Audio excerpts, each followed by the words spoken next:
Hello and welcome to the night before news for Media Studies Component 2 mock exam that is taking place on Tuesday the 19th of November 2024. Okay, so you're going to be seeing the Component 2 mock exam, which is an hour and a half long in total, and you'll have two sections within this exam paper.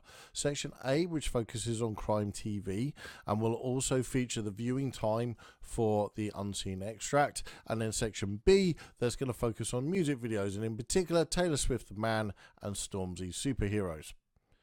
So, for Section A, what do you need to know? Well, for question 1, this is going to be based entirely around the unseen extract from Luther and will focus on media language. However, for question 2, it's about media context. So this is the bigger scope when it comes to media studies and so on. And this can come from anything you've studied about Luther within the past couple of months. Now, what you should also know is that in terms of timing, you want to spend approximately 50 minutes on Section A. Section B is going to focus on our more recent set texts of Taylor Swift The Man and Stormzy's Superheroes. Question 3 is going to be a representation question and will generally be based around 2 of the music videos that you've studied, maybe a comparison question or asking you to highlight particular examples of representation. Whereas question 4 is going to focus on media industries, and what you need to know about that is that will focus on the online content for the 2 artists.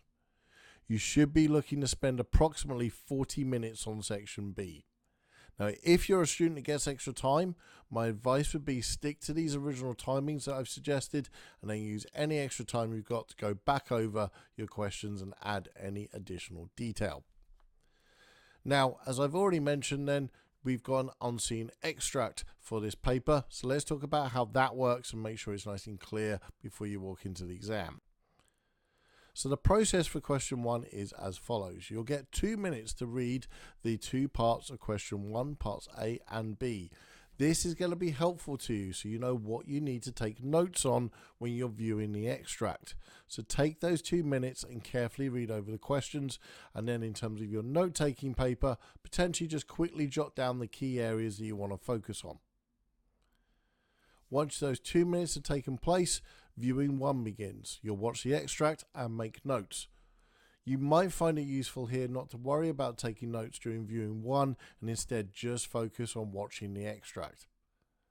And that's because straight after viewing 1 you get 6 minutes to carry on making your notes. So it might be more useful to some of you just to spend a couple of minutes watching the clip and taking it in.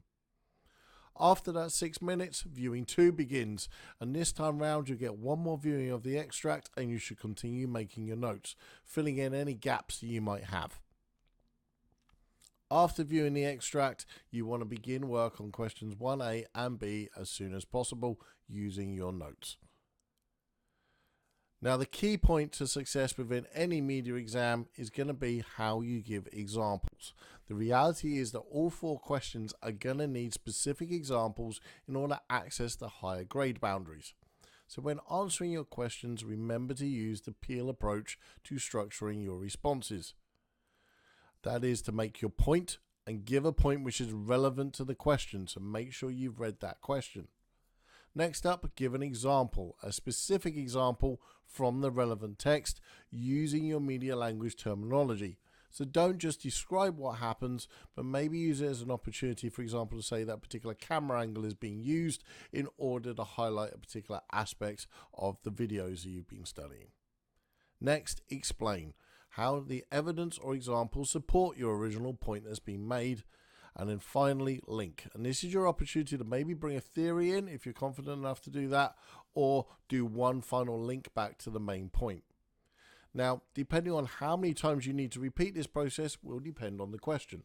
For example, if you've got a 12-marker question, my suggestion is you want to do this 3 times. If you've got a question that's moving up towards those higher grade boundaries, then you may need to do it 4 times in order to make sure you've highlighted everything that you need. My last piece of advice to you is quite simple. Don't panic. You know these texts. You've been studying them now for a number of weeks and months here in class.